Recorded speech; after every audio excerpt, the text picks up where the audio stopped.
আসসালামু আলাইকুম। এখন শুনবেন সংবাদ শিরোনাম। নির্বাচন বাধাগ্রস্ত করতে একটি মহলের ষড়যন্ত্র চলছে। রাজশাহী মাদ্রাসা মাঠের বিশাল সমাবেশে তারেক রহমান। এখনো ইসির ওপর আস্থা আসেনি জনগণের। ঢাকার বিভিন্ন আসনে প্রচারণায় জামায়াত আমির ডক্টর শফিকুর রহমান। জনগণের উপর আস্থা না থাকায় শেরপুরে এমন হত্যাকাণ্ড, মন্তব্য জামায়াত আমিরের। বিএনপি ও প্রশাসনের অনুরোধেও সহযোগিতা করেনি দলটি, বললেন। সারা দেশে নির্বাচনী প্রচার জমজমাট, কোথাও কোথাও পাল্টাপাল্টি অভিযোগ। ভবিষ্যৎ পরিকল্পনা তুলে ধরে ভোট চাইছেন। এতক্ষণ দেখছিলেন সংবাদ শিরোনাম, এখন দেখবেন বিস্তারিত। রাজশাহীতে কিছুক্ষণের মধ্যে নির্বাচনী সমাবেশে যোগ দেবেন বিএনপি চেয়ারম্যান তারেক রহমান। এরই মধ্যে তিনি রাজশাহীতে পৌঁছেছেন। প্রথমে হযরত শাহ মখদুম রহমতুল্লাহ আলাইহির মাজার জিয়ারত করবেন তিনি। এরপরে যাবেন স্থানীয় মাদ্রাসা মাঠের নির্বাচনী সমাবেশে। ভোর থেকেই নেতাকর্মীরা জড়ো হতে শুরু করেছেন মাদ্রাসা মাঠে। উৎসাহ আগ্রহ নিয়ে তারেক রহমানকে দেখার এবং তার বক্তব্য শোনার জন্য অপেক্ষা করছেন। বক্তব্যের পর ধানের শীষের পক্ষে ভোট চাইবেন তারেক রহমান, তুলে ধরবেন জনকল্যাণে আগামীর পরিকল্পনা। রাজশাহীর সমাবেশ শেষে সড়ক পথেই তিনি বগুড়ায় যাবেন। পথে নওগাঁ জেলার এটিএম মাঠের নির্বাচনী সমাবেশে বক্তব্য রাখবেন। পরে রাতে বগুড়া আলতাফুন্নেসা খেলার মাঠে সমাবেশে যোগ দিয়ে এই অঞ্চলের প্রথম দিনের কর্মসূচি শেষ করবেন তিনি। পরদিন রংপুরে আবু সাইদের কবর জিয়ারত এবং নির্বাচনী সমাবেশে যোগ দিয়ে বগুড়ায় রাত্রি যাপন করবেন। আর শনিবার বগুড়া থেকে সিরাজগঞ্জ এবং টাঙ্গাইলে সমাবেশে অংশ নিয়ে ঢাকায় ফিরবেন তারেক রহমান। তারেক রহমান যেদিন থেকে বাংলার মাটিতে পা দিয়েছে, ধানের জোয়ার আরো ফাটে পড়েছে সারা দেশে। ভালোবাসি, ধানের শীষে ভোট দেবো। 17 বছর দিতে পারিনি, জিয়াক দিছি, খালেদা জিয়াক দিছি, এখন তারেক রহমানকে দেবো। এমন দেশকে আমরা চাই তারেক রহমানের হাত ধরে শক্তি করে আমরা দেশকে সামনের দিক অগ্রসরের জন্য, এটা আমাদের প্রত্যাশা। নতুন বাংলাদেশ বিনির্মাণের যে রূপরেখার মাধ্যমে সেটা বাস্তবায়ন, সেটা প্রতিফলিত কতটুকু পাচ্ছে সেটা আসলে মানুষ মানে অধীর আগ্রহে বসে আছে বাংলাদেশের মানুষ। ইতোমধ্যেই তারেক রহমান রাজশাহীতে পৌঁছেছেন এবং কিছুক্ষণের মধ্যেই তিনি রাজশাহীর মাদ্রাসা মাঠে সমাবেশে যোগ দেবেন। এ সংক্রান্ত খবর জানানোর জন্য দুইজন সহকর্মী অপেক্ষা করছেন। শুরুতেই যাচ্ছি সহকর্মী তারেক মাহমুদের কাছে। তারেক, বিএনপি চেয়ারম্যান তো ইতোমধ্যেই রাজশাহী পৌঁছেছেন, তার আজকের দিনের বাকি কর্মসূচি সম্পর্কে একটু বিস্তারিত করে জানাবেন আমাদের। বৃষ্টি রাজশাহী শাহ মখদুম বিমানবন্দর থেকে তিনি এখন রাজশাহীর যে শাহ মখদুম মাজার রয়েছে সেখানে যাচ্ছেন এবং আমরা এখন যেমনটি রয়েছি রাজশাহীর যে মাদ্রাসা মাঠ, যেখানে জনসভা, নির্বাচনী যে জনসভা হওয়ার কথা, ঠিক পাশের রাস্তায়, এই পাশের রাস্তা দিয়ে কিন্তু তারেক রহমান তিনি রাজশাহীর যে শাহ মখদুম মাজার সেখানে যাচ্ছেন। পাশের রাস্তা দিয়ে গিয়ে সেখানে মাজার জিয়ারত করে তারপরে রাজশাহীর যে এই মাদ্রাসা মাঠ রয়েছে, মাদ্রাসা মাঠে এসে নির্বাচনী জনসভায় তিনি যোগ দিবেন। রাস্তায়, প্রত্যেকটি রাস্তায় থেকে মোড়ে কিন্তু আমরা দেখতে পাচ্ছি উৎসুক যে মানুষ রয়েছে, সাধারণ মানুষ এবং নেতাকর্মীদের যে ঢল, সেই ঢল নেমেছে।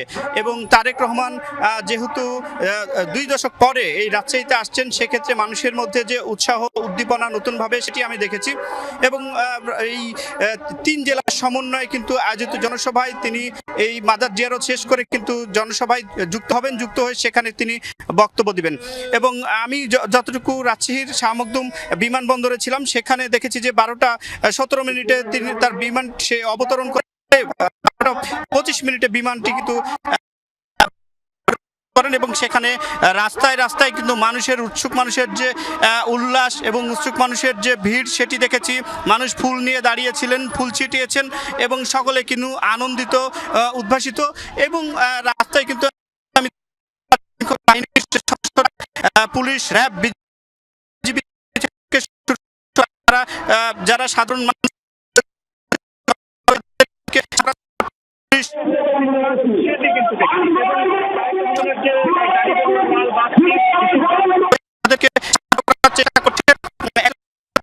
মানুষের মধ্যে যে তিনি এই মুহূর্তে শাহ মখদুম মাজার জিয়ারত করবেন সেই পথেই আছেন, সেই খবর জানাচ্ছিলেন সহকর্মী তারেক মাহমুদ।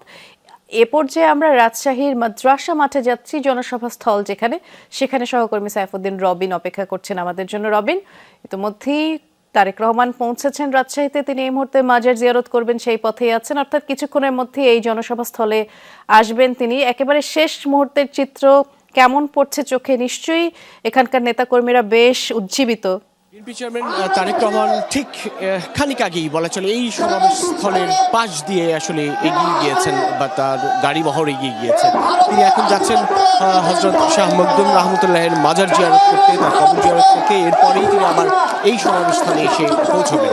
অর্থাৎ বিমানবন্দর থেকে বেরিয়ে যে পথ ধরে হযরত শাহ মখদুম রহমতুল্লাহের মাজার জিয়ারত করতে হবে সেটি একেবারেই সমাবেশ স্থল লাগোয়া, অর্থাৎ সমাবেশের মঞ্চের পাশ দিয়ে তিনি খানিক আগিয়ে গেলেন এবং নেতাকর্মীরা তার এই উপস্থিতির মধ্য দিয়ে ব্যাপক স্লোগানে মুখরিত করে তোলে, প্রকম্পিত করে তোলে এই রাজশাহী মাদ্রাসা মাঠ, যেটি হাজী মোহাম্মদ সরকারি উচ্চ বিদ্যালয়ের মাঠও বটে। এবং এখানে ইতিমধ্যেই বিপুল সংখ্যক জমায়েত কিন্তু ঘটে গেছে এবং তারপরেও অপেক্ষা, যখন দুপুর 2টায় আনুষ্ঠানিকভাবে তারেক রহমান এই মঞ্চে অংশ নেবেন বা মঞ্চে প্রবেশ করবেন, সমাবেশস্থলে প্রবেশ করবেন, তখনই আরও আশপাশে ছড়িয়ে ছিটিয়ে থাকা যে অগণিত মানুষ অপেক্ষায় আছে তারেক রহমান, তারাও সমাবেশস্থলে আশপাশের সড়কগুলোয় অবস্থান নেবেন। ইতিমধ্যেই 13টি সংসদীয় আসন, রাজশাহী, নাটোর, চাঁপাইনবাবগঞ্জ, এই 3 জেলার 13টি সংসদীয় আসনে যারা ধানের শীষ প্রতীকে প্রতিদ্বন্দ্বিতা করছেন ত্রয়োদশ জাতীয় সংসদ নির্বাচনে, সেই প্রার্থীরা কিন্তু মঞ্চে অংশ নিয়েছেন, বক্তব্য রাখছেন। তৃণমূলের নেতাকর্মীরা যারা সেই বক্তব্যের মধ্যে দিয়ে তারেক রহমানকে এই রাজশাহী বরেন্দ্র অঞ্চলে স্বাগতম জানায় এবং বলছেন যে আগামী জাতীয় সংসদ নির্বাচনকে ঘিরে তারেক রহমানের এই নির্বাচনী প্রচারণায় অংশ নেওয়া বা নির্বাচনী সমাবেশে অংশগ্রহণ করা বিএনপিকে এই নির্বাচনে খানিকটা সুবিধাজনক অবস্থানে নিয়ে যাবে এবং তারা বেশ প্রত্যয়ী 39টি সংসদীয় আসন রাজশাহী অঞ্চলে, রাজশাহী বিভাগের প্রত্যেকটিতেই বিজয়ী হওয়ার বিষয়ে তারা সেই প্রত্যয়টুকু ব্যক্ত করছেন এবং বলছেন তারেক রহমান প্রচারণার সমাবেশে যে বক্তব্য দেবেন বা তার এই অংশগ্রহণ সেটি সাধারণ ভোটার এবং সাধারণ মানুষ তাদেরকেও আকৃষ্ট করবে। বিপুল সংখ্যক জমায়েত ইতিমধ্যেই ঘটে গেছে এই মাদ্রাসা মাঠে, রাজশাহী মাদ্রাসা মাঠ, যেখানে প্রায় 2 দশকেরও বেশি সময় পর, অর্থাৎ প্রায় 22 বছর পর তারেক রহমান এসেছেন ইতিমধ্যেই রাজশাহীতে পৌঁছে গেছেন। খানিক বাদেই এই সমাবেশের মঞ্চে উঠে তিনি তার বক্তব্য দেবেন, ধানের শীষের পক্ষে ভোট চাইবেন, পরিচয় করে দেবেন 13টি সংসদীয় আসন প্রার্থীদের। এরপরই এখান থেকে এই সমাবেশের বক্তব্য শেষেই তিনি মূলত নওগাঁ অঞ্চলে যাবেন। নওগাঁ জেলার একটি সমাবেশ করার কথা রয়েছে এটিএম মাঠে, সেখান থেকে বগুড়ায় আলতাফুন্নেসা খেলার মাঠের সমাবেশের মধ্য দিয়ে 3 দিনের কর্মসূচি টানা এই অঞ্চলে প্রথম দিনে শেষ করবেন বিএনপি চেয়ারম্যান তারেক রহমান। ধন্যবাদ, আপনি বিস্তারিত জানাচ্ছিলেন রবিন।